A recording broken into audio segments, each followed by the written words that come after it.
Shalom saudaraku, komunitas pemuridan yang tercinta. Kita jumpa lagi. Jangan lupa kita harus menghafalkan ayat hafalan kita. Dan jangan lupa juga bahwa saudara harus tiap hari membaca satu pasal dari Yakobus pasal 1-5 dan juga Amsal 1 dan 2. Itu adalah rangkaian dari pelajaran 6 yang merupakan tugas saudara. Jangan lupa mencatat khotbah, ya. Jangan lupa berdoa sesuai dengan pola yang sudah diajarkan. Nah, mari kita berdoa sebelum kita akan memulai pelajaran hari ini. Allah Bapa di sorga, terima kasih untuk hari ini. Kami mau belajar, berbicaralah, karena kami siap mendengarkan Engkau dan kami siap melakukannya. Dalam nama Yesus, amin. Mari kita hafalkan ayat hafalan kita, Galatia 2 ayat 20. Namun aku hidup, tetapi bukan aku sendiri lagi yang hidup, melainkan Kristus yang hidup di dalam aku. Dan hidup yang kuhidupi sekarang di dalam daging adalah hidup oleh iman dalam Anak Allah yang telah mengasihi aku dan telah menyerahkan dirinya untuk aku. Oke, saudara juga harus menghafalkan. Nah, kita lanjut pelajaran kita bagian yang ke-8. Ya, YouTube bagian ke-8 dari pelajaran 6. Ini penting saudara. Buka buku saudara halaman 80, gambarnya ini yang akan saya tunjukkan. Gambar ini. Nah, ini ada di halaman 80 dan penjelasannya ada di halaman 79. Ya. Bagusnya saudara melihat gambar ini dan melihat keterangannya, ya. Saya akan membaca keterangannya walaupun saya sudah menuliskan di sini. Saya akan membaca keterangannya dan saudara lihat gambar ini. Perhatikan di YouTube ini. Dengarkan suara saya. Nomor 1, ini nomor 1 segitiga ini. Ini adalah melambangkan posisi Allah sebagai penguasa tertinggi di alam semesta. Oke. Nomor 2, ini ada di sini saudara. Ini adalah setan. Dia makhluk ciptaan yang paling berkuasa. Ingat YouTube yang lalu. Dia paling cantik dan diberikan mandat untuk mengepalai seluruh malaikat. Oke. Ini setan atau Lucifer. Ya, dia pemimpin dulu. Yang ketiga, ini Mikael. Ini dia adalah penghulu para malaikat. Ini yang belum jatuh. Ya. Kemudian urutan kekuasaan keempat adalah para roh jahat atau makhluk roh jahat. Ini adalah malaikat-malaikat yang turut memberontak bersama dengan setan. Ini anak buahnya sepertiga yang mengikut ini. Sebaliknya yang nomor 5, ini adalah malaikat-malaikat yang masih setia, yang tidak memberontak. Ya. Ini yang melayani Allah di sorga sampai sekarang ini. Nomor 6, ini dunia hunian manusia. Ya. Nomor 7, ini adalah orang-orang yang belum menerima Kristus sebagai juru selamat dan Tuhan. Ia mungkin saja memiliki suatu kehidupan yang baik, menurut standar manusia, tetapi orang ini belum memiliki hidup kekal, dan karena itu orang semacam ini merupakan mangsa yang empuk bagi setan. Ya. Dan seluruh roh-roh jahat di bawah pimpinannya. Yang ke-8, kita naik ke atas. 8. Nah, ini adalah manusia yang sudah percaya dan menerima Kristus. Ia berada di dalam Allah dan Allah di dalam Dia. Ini. Di dalam Kristus kita duduk bersama Dia di tempat yang maha tinggi. Sesuai dengan Efesus 2 ayat yang ke-6. Mari saya bacakan ayat itu supaya saudara tidak bingung. Efesus pasal yang kedua ayat yang ke-6. Bahwa di dalam Kristus setiap orang, setiap manusia yang percaya kepada Yesus duduk bersama dengan Allah di sorga secara status, ya. Efesus pasal 2 ayat yang ke-6. Dan di dalam Kristus Yesus Ia telah membangkitkan kita juga dan memberikan tempat bersama-sama dengan Dia di sorga. Kemudian, apalagi yang dijelaskan oleh Alkitab? Kristus berada di atas segala. Kristus berada di atas segala pemerintahan, di atas segala kekuatan, dan di atas segala kekuasaan si jahat. Efesus 1 ayat 20 sampai 23. Saya membacakan itu. Efesus 1 ayat 20 sampai 23.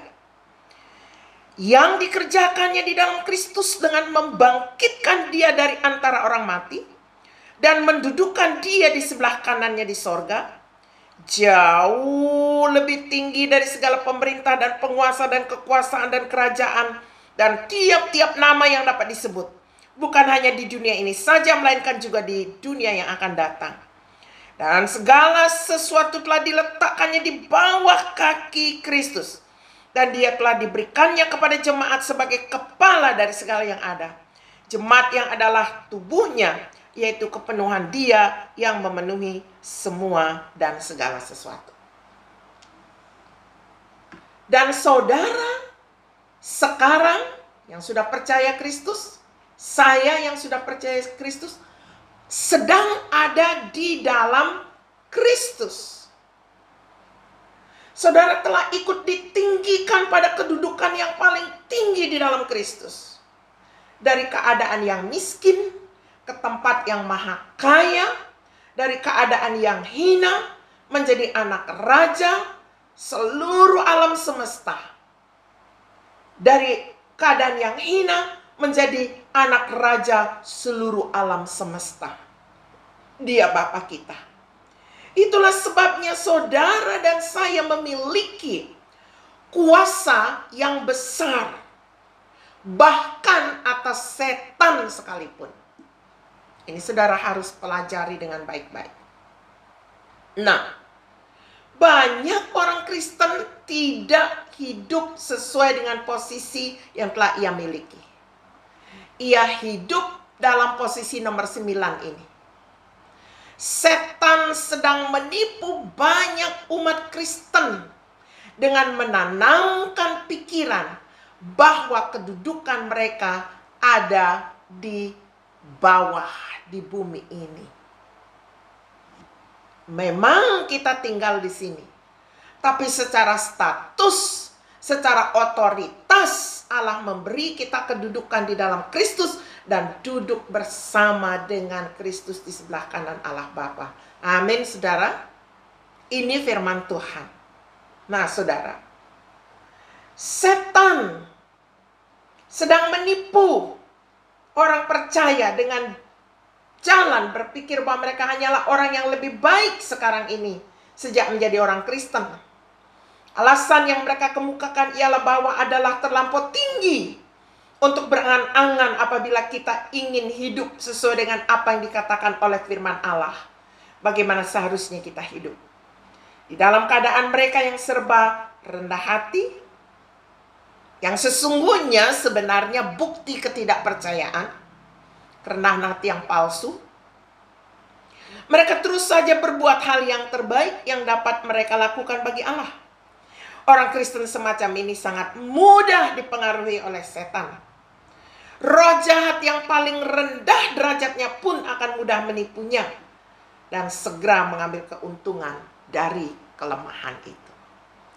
Nah, saudara, inilah 9 tatanan urutan kuasa yang berlaku di sorga dan di bumi. Saudara harus hafal kedudukan ini, ya, sehingga saudara tidak mudah ditipu oleh setan. Nah, saya telah memberikan penjelasan. Allah adalah penguasa yang tertinggi di seluruh alam semesta. Setan adalah penguasa yang kedua. Dia adalah malaikat ciptaan yang paling berkuasa yang Allah ciptakan. Tapi dia tidak melebihi Allah. Mikael adalah penghulu para malaikat. Malaikat-malaikat yang telah jatuh itu pada posisi nomor 4. Dan para makhluk dan roh-roh jahat. Jadi Mikael menempati posisi urutan kuasa nomor 3, setan Lucifer nomor 2, malaikat yang jatuh nomor 4, dan malaikat yang setia nomor 5. Itu menjadi pelayan Allah.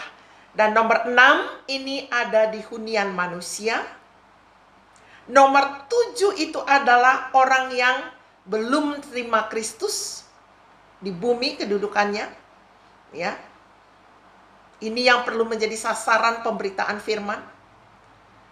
8, ini saudara perhatikan. Walaupun saudara ada di bumi ketika saudara percaya dan terima Kristus, saudara dan saya berada di dalam Kristus dan duduk di sebelah kanan Allah Bapa sesuai Efesus 2 ayat 6. Kristus berada di atas segala pemerintahan, kekuasaan, dan roh yang jahat, Efesus 1:20-23. Dan saudara dan saya sekarang ada di dalam Kristus. Saudara telah ikut ditinggikan pada kedudukan yang paling tinggi di dalam Kristus. Dari keadaan yang miskin ke tempat yang maha kaya. Dari keadaan yang hina menjadi anak raja seluruh alam semesta. Itulah sebabnya saudara dan saya memiliki kuasa yang besar bahkan atas setan sekalipun. Di dalam Kristus saudara dan saya di atas kuasanya setan. Amin. Namun saudara, kalau tidak belajar kebenaran, banyak orang Kristen, orang yang katakan diri milik Kristus, tidak hidup sesuai dengan posisi dan status mereka yang sesungguhnya. Dan orang ini mudah ditipu oleh setan karena tidak tahu kebenaran. Setan mencekoki pikiran-pikiran bahwa kamu ada di bumi hidup saja sebagai orang yang lebih baik. Alasannya orang Kristen berpikir begitu dan dipengaruhi oleh setan. Karena mereka tidak tahu kebenaran. Mereka katakan terlalu tinggi berangan-angan hidup sesuai dengan firman Allah.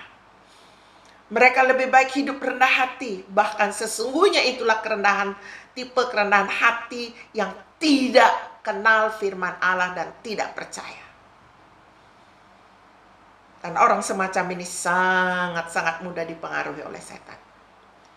Dikatakan bahkan roh jahat yang paling rendah sekalipun dapat menipu mereka dan mengambil keuntungan dari kelemahannya. Firman Allah berkata, kita ada di dalam Kristus sejak kita percaya. Percayailah itu. Hiduplah dengan iman. Pelajarilah kebenaran-kebenaran. Hak-hak saudara di dalam Kristus. Seperti saya katakan, buka lagi buku saudara. Halaman 66. Di dalam Kristus saya adalah pemenang. Di dalam Kristus saya dilimpahi berkat. Di dalam Kristus saya garam dunia dan seterusnya. Baca itu. Baca lagi kebenaran-kebenaran tambahan yang Tuhan berikan supaya saudara mengerti hak-hak saudara. Halaman 16. Di dalam Kristus saya adalah anak-anak Allah. Oh saudara, ini penting. Ini senjata yang akan melumpuhkan setan dan membuat saudara hidup dalam penuh kepercayaan diri. Kepercayaan diri yang tinggi sebagai anak-anak Allah. Ini penting saudara. Nah, sampai di sini pelajaran kita hari ini. Kalau saudara mau dengar ulang sangat bagus sehingga ini termaterai di dalam hati saudara. Saudara tahu tatanan-tatanan kekuasaan. dan di mana saudara sedang duduk sekarang. Kiranya Tuhan menolong kita. Kita berdoa. Tuhan, terima kasih. Kami mengenal bahwa kami adalah anak-anak-Mu, tinggal di dalam Kristus, dan roh kami didiami oleh Roh Kudus. Kami menyatu dengan Allah. Terima kasih Tuhan. Meteraikan sabda-Mu. Berkati setiap yang mendengar, sehingga mereka bangkit dan hidup sebagai anak-anak Allah sebagaimana seharusnya. Dalam nama Yesus. Amin. Sampai jumpa.